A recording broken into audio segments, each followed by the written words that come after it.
Hello everyone. So in this video, we'll start with a bit of maxima and minima. So it is very basic only. So suppose let f be a function of variables x1 till xn, which is defined over a set S in Rn.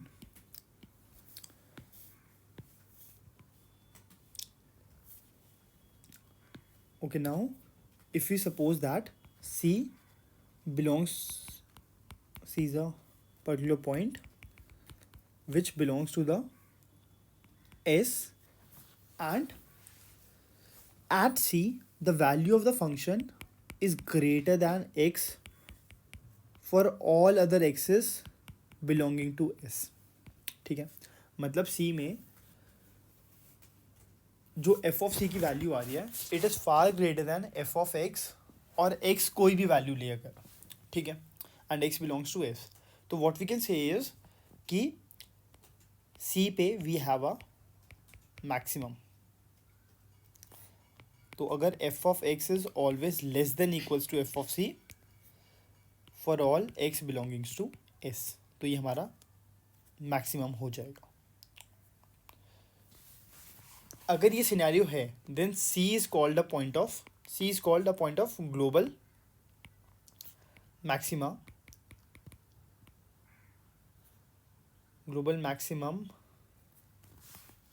okay, sharing you these notes as well. So C would be a point of global maximum for the function f in the set S, and the global maximum value would be f of C. This is global maximum value.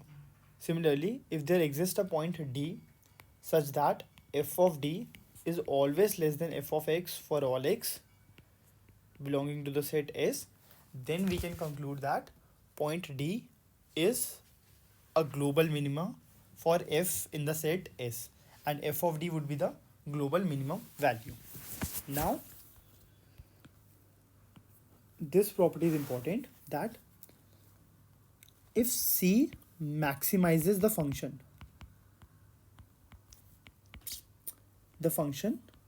over S, then it means C minimizes minus f over S. Right अगर वो उस function को maximise कर रहे हैं over S, तो same value minimise करेगा minus of that function को. It is very logical. ठीक है, now let's study a useful result.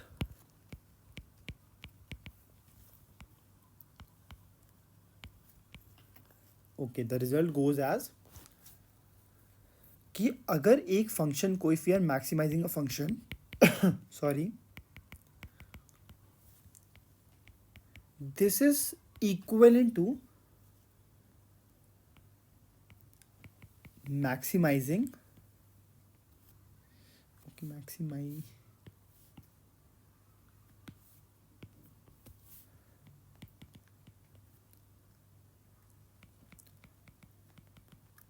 so ठीक है, let me write this down first.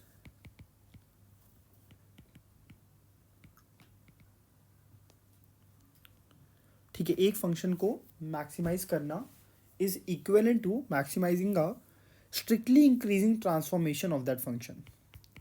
मतलब अगर हमारे पास कुछ फंक्शन है, ठीक है, उसकी मैक्सिमम वैल्यू, उसके जो ऑप्टिमम पॉइंट्स आएंगे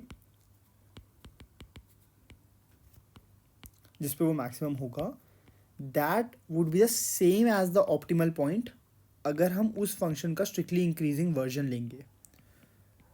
ऑप्टिमम पॉइंट सेम रहेंगे, optimum value would differ.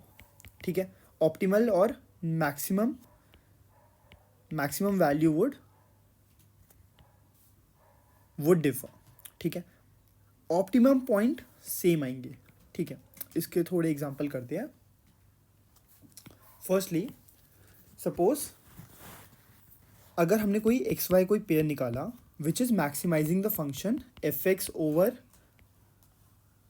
Over a set S in R N in the, ठीक है आर एन नहीं, आर टू है एक्स वाई प्लेन क्योंकि दो ही कॉम्पोनेंट है. देन वी कैन से इस फंक्शन को भी, इफ ए इज पॉजिटिव तो वो इस फंक्शन को भी मैक्सिमाइज करेगी same set of X Y. ठीक है. सिमिलरली इस फंक्शन को भी, क्योंकि ये इंक्रीजिंग ट्रांसफॉर्मेशन है and this is strictly increasing transformation, तो इस फंक्शन को भी वो ही एक्स वाई मैक्सिमाइज करेंगे जो इसको मैक्सिमाइज कर रहे हैं. And again log of X Y को भी. ठीक है. जैसे एक एग्जांपल करते हैं. अब हमें पता चले कि मैक्सिमम पॉइंट्स जो आ रहे हैं they are same but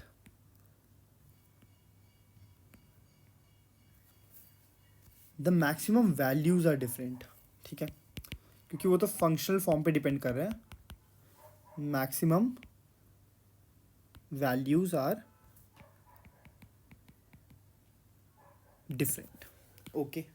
now moving forward, अगर हमें एक ऑब्जेक्टिव फंक्शन आया maximum E to the power X square plus 2x Y square minus Y cube subject to X Y belonging to the set S, तो जो इसका हम optimal point लेंगे that would be same as the optimum point for this function. Right. Same subject to X Y belonging to S, क्योंकि this function is nothing but a strictly increasing transformation of this function. तो इसका जो optimum point आएगा इसका भी same optimum point आएगा but जो maximum value होगी दैट वुड बी डिफरेंट. ठीक है. I guess this is clear. Now theorem 17.2. What this states is कि सपोज एक एफ एक्स करके हमारे पास फंक्शन है let of n dimension. So it is defined over a set S in Rn, and let capital F be a function of one variable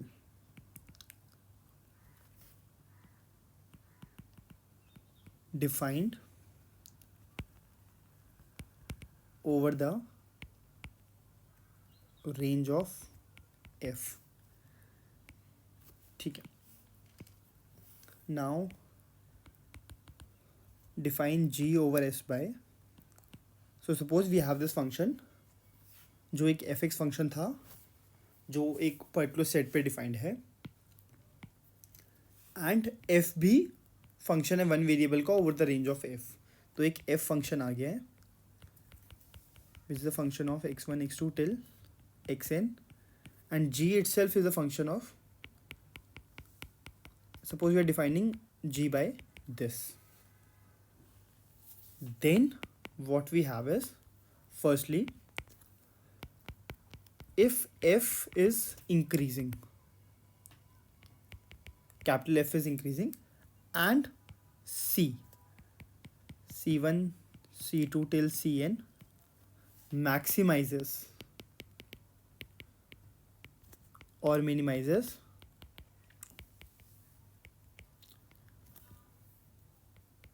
f over s. ठीक है. अगर f एक increasing function है and c पे वो इस function की f function की वैल्यू मैक्सिमम हो रही है देन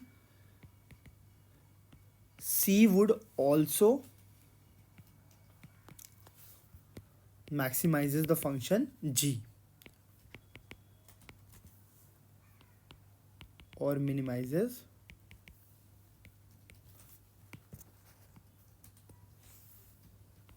g over s. मैं फिर से बताता हूँ अब इसकी इंटरप्रिटेशन. ठीक है. एक फंक्शन है F X and F itself is a function of F. ठीक है. F is itself a function of F and f in turn is a function of x1 x2 till xn.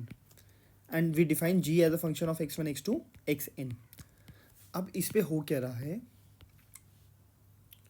Now, अगर कोई हमें point मिल रहा c which is maximising F X, ठीक है, which is maximising F X over the set S, then c would also maximize the function g of x. ठीक है, I hope this is clear. And the second is, if f is strictly increasing,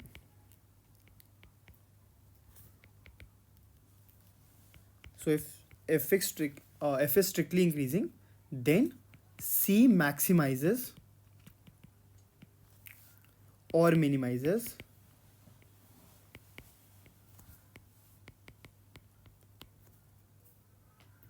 f over s if and only if c maximizes or minimizes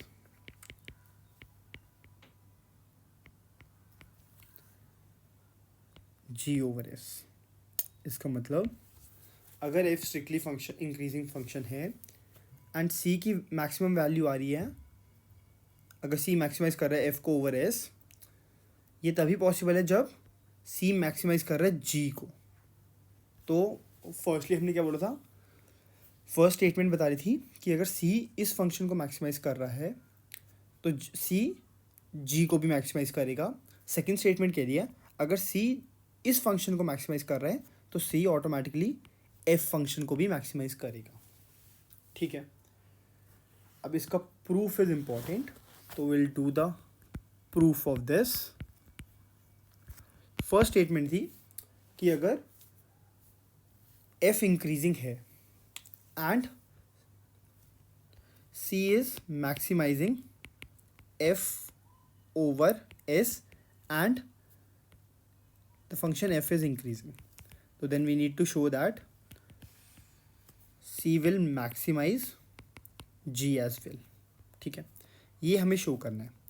तो starting with this, अब now we know that c is maximising f over s. ठीक है, maximum का proof कर रहे हैं, minimum का भी सेम लॉजिक पे ही हो जाएगा. ठीक है, मिनिमम का सेम लॉजिक पे हो जाएगा. तो इसका मतलब f ऑफ x, x की कोई भी value, it is always less than equals to f of c, और this is for all x belonging to the set. But then what we have is this is g of x. ठीक है, I write this down, g of x1 x2 till xn equals to f of x1 x2 till xn.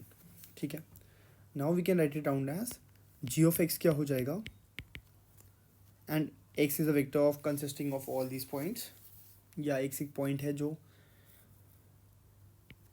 Rn में एक point है. So f of capital F X and this should be less than, क्योंकि ये तो हमें पता ही है, क्योंकि हमें already we have assume this case कि c is maximising over s. ठीक है, and this is nothing but g of c. So this is for all x belonging to s, क्योंकि हमें पता था दिस फंक्शन ये कब पॉसिबल है, ये एलिमेंट तो है but still f is increasing, not strictly increasing, तो ये less than equal to, greater than equal to वाला साइन आ गया.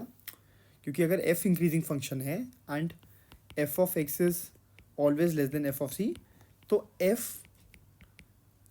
x is always less than equal to. ठीक है, यहाँ तक क्लियर है. नाउ ये कंडीशन होल्ड हो गई, क्योंकि we know that f is increasing. तो इसका मतलब c पे g of c is always greater than equal to g of x. So this implies c maximizes g over s. Now the second thing we need to prove is So second thing we need to prove is that अगर f strictly increasing है, if f is strictly increasing,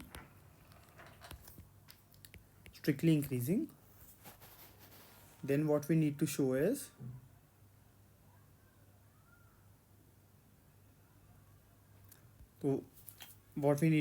that अगर c max, ठीक है, I'll share the notes. तो अगर c maximise कर रहा है g को, तो it will maximize f as well in s. ठीक है, अब हमें पता है f इज स्ट्रिक्टली इंक्रीजिंग, ये पता है f is strictly increasing, and what we have is f of x is greater than f of c, क्योंकि हमने एज्यूम करा it is maximizing g. Then what we have is, suppose if we assume this, then what we have is g of x क्या हो जाएगा, this is f of x, right? So this would be greater than f of c, क्योंकि हमने ये assume करा है, and f strictly function है, increasing function है, तो it would be strictly greater than, क्योंकि strictly positive है, strictly increasing function है, तो this is g of c. So what we have is g of x would always come out to be less than g of c.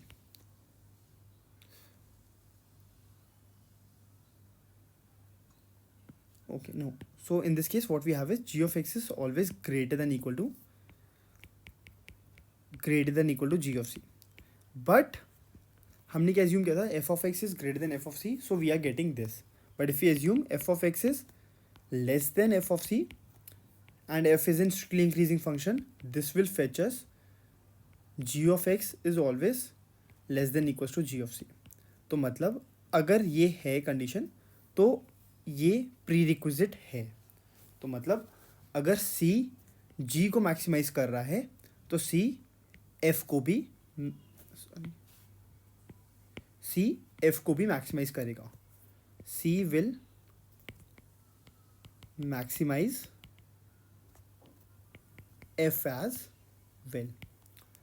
ठीक है, and the good thing about this proof is इसमें हमें continuity and differentiability की कोई condition नहीं लेनी पड़ी. Continuity and differentiability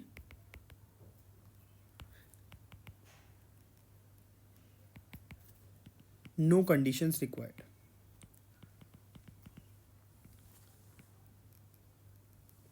Okay, I hope this is clear.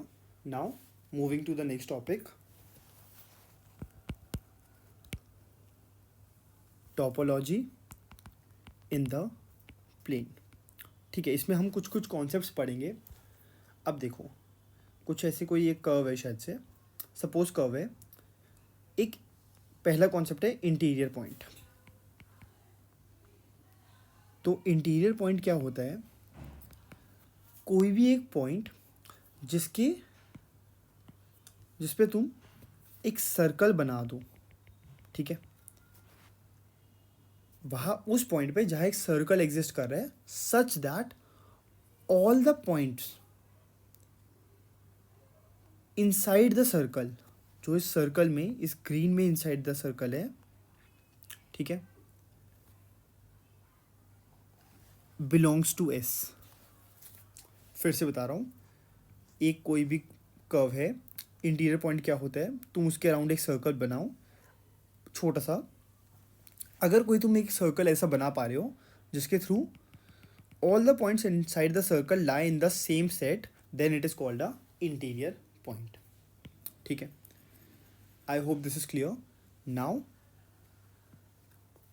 ये सारी टर्म्स लिख लेना. ओपन सेट, एक सेट ओपन तब होता है when it consist only of interior points. और वापस लिख देता हूँ इंटीरियर पॉइंट्स क्या होते हैं.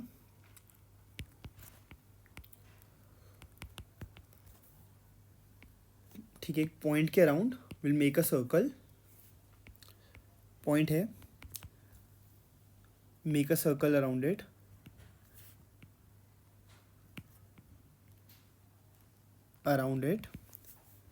if all points inside the circle lie in the set S, then it is an interior point. ठीक है, अब देखो बाउंड्री पॉइंट क्या होता है। बाउंड्री पॉइंट होता है एक ऐसा पॉइंट, यहाँ पे बना देते हैं कि जो उसके अराउंड सर्कल बनाओगे तो some of them would belong to the set S और कुछ आउटसाइड द सेट भी होंगे। बाउंड्री पॉइंट, ठीक है, एक सर्कल बनाया, some of the points lie, उस सर्कल के अंदर के जो भी पॉइंट्स हैं some of them lie inside S, inside the set S, and some of them lie outside S। ठीक है, I hope this is clear। Okay, and ये बाउंड्री पॉइंट का ज़रूरी नहीं है कि that it should lie with in it, क्योंकि जैसे ये केस देख लो, ये सर्कल बनाया हमने इधर, तो ये सारे एस के बाहर है। अगर ये पूरा एक ब्लैक में जो बना हुआ है ये हमारा सेट है, तो ये वाले points are outside the set, तो ये पॉइंट हो जाएगा, this point would be a boundary point. ठीक है, नाउ क्लोज सेट क्या होता है?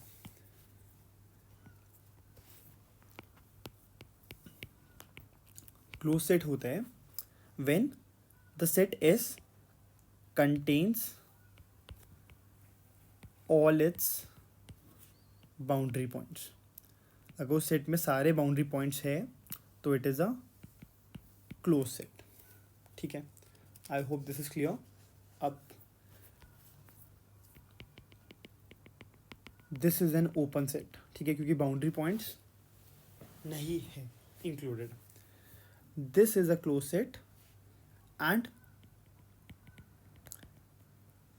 This is neither close, this is open, this is closed, ये neither open neither close, neither open nor closed. ठीक है, अब देखते हैं जो ऑप्टिमाइजेशन प्रॉब्लम हम करते हैं उसमें कुछ इनइक्वालिटी से डिफाइन होते सेट। ठीक है, बेसिक क्वेश्चन करते हैं एक बजट लाइन का। तो budget line P into x price of 1 plus Q is price of 2 into y should be less than equals to M। तो ये हमारा बजट सेट हो जाता है एंड कंस्ट्रेंट्स क्या होते हैं? Both of the quantities should be positive. So we can see ये ऐसा कर्व बनता है। ठीक है, ड्राइंग इन रेड, ये कंस्ट्रेंट बन जाता है सारा। ठीक है, आई होप तुम, ठीक है, I hope you can find the coordinate for this. So x, this coordinate would be M by P, this would be M by Q. ठीक है, so this triangle is closed। अब वापस definition देख लो, closed क्या होता है? when it contains all its boundary points। तो basically हमारे पास तीन इनइक्वालिटीज़ है। ठीक है, ये ट्राइंगल की तीन sides, every of it corresponds to one inequality. ठीक है, जो भी साइड है, देखो फर्स्ट साइड अगर इसकी बात करें, ये तीन साइड्स है, तीन इनइक्वालिटीज़ है, एंड हम उस बाउंड्री लाइन पे अगर हम इस कर्व की बात करें तो इस केस में दो इनइक्वालिटी सेटिस्फाई हो रही है and third inequality exactly equal हो गई है। ठीक है, तो on one of the sides of the triangle एक इनइक्वालिटी हमारी सेटिस्फाई हो रही है। इस वाली लाइन पे what we have is y is 0, एक इनइक्वालिटी तो एग्जैक्टली सेटिस्फाई हो रही है, इक्वालिटी बन गई है, बाकी सारी इनइक्वालिटी ही है। ठीक है, I hope this is clear. And अगर इन इनइक्वालिटीज़ को ऐसे कर दें,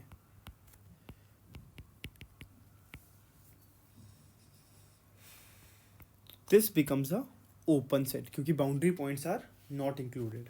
ठीक है, अब suppose we have a function, so this becomes open set क्योंकि boundary points are not included.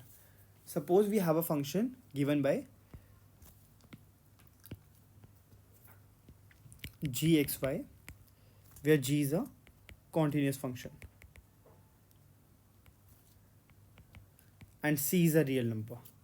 तो ये जो 3 सेट्स होंगे हमारे बनेंगे इसमें such that gxy is greater than equal to c, firstly, second xy such that gxy less than equals to c, third xy such that gxy equals to c। So in this case all of them are closed। ठीक है, but अगर हम ये inequalities को strictly कर दे, strictly सी, strictly greater than सी, strictly less than सी, और ठीक है इसको तो इक्वल टू ही सी रहने देते हैं, इससे फ़र्क नहीं पड़ेगा इन दोनों में। इन दोनों केस में it would become a open set. ठीक है, अब देखते हैं bounded set. A set is bounded, इसकी डेफिनेशन लिख देता हूँ, when whole set is contained within a sufficiently large circle। मतलब अगर कोई भी सेट हमारा ऐसे से कुछ करके बना, तो अगर हम एक पूरे बड़े सर्कल में उसको कन्फाइन कर सकते हैं तो इट इज़ बाउंडेड। ठीक है, जैसे कि एग्जांपल करते हैं, एक सेट लेते हैं x greater than 1, y greater than equal to 1। In this case the set would look like, यहाँ x है, y, तो x is greater than 1, y is greater than 1, so this thing, ये सारा पोर्शन। अब ये तो नेवर एंडिंग है, तो इसको एक बहुत बड़े सर्कल में we can not confined, so this is unbounded, but it is closed because the boundary points, sorry this is, yes, so this is unbounded क्योंकि इसको एक बड़े सर्कल में हम कन्फाइन नहीं कर सकते, बट इट इज़ क्लोज्ड क्योंकि इसके we are including the boundary points. ये boundary points are included, these boundary points are included, so this is closed but unbounded. ठीक है, अब एक set which is closed plus bounded, that is called as a compact set। If the set is closed and bounded, it is called as a compact set। Now similarly, the last topic for this particular video, topology in Rn, this is very basic only and just a further, ठीक है, हम R2 में पढ़ चुके हैं and उसको सिर्फ n variable case में ले रहे हैं। तो अगर gx है, gx1 x2 till xn continuous function है, function in of Rn, function in n variables, and c belongs to a real number, तो जो ये सेट है हमारा x such that g of x is greater than equal to c, then x such that g of x is less than equals to c, and x such that g of x is equals to c, all of them are closed। Similarly, अगर inequality को change करते हैं strictly greater than, strictly less than, then in this case it would be a open set. ठीक है, अब बस एक ही last definition है, अगर ए कोई अगर A is an arbitrary set in Rn, ठीक है, then we define interior of A.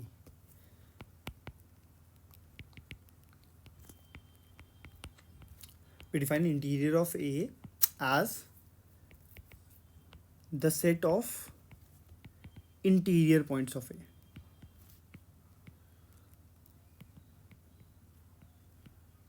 तो हमें पता है इंटीरियर पॉइंट क्या होते हैं. कोई भी सेट हुआ ऐसे करके उसके अराउंड सर्कल बनाया. If all the points lie within the set then this point would be an interior point.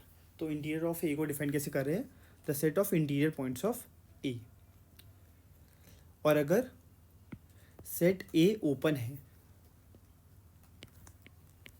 Is open, in that case the interior of A equals set A itself. ठीक है, this is basic only, and with this we have completed 17.2. In the next video we'll be working on 17.3. I'll share the notes with you as well for the same. Okay, thank you.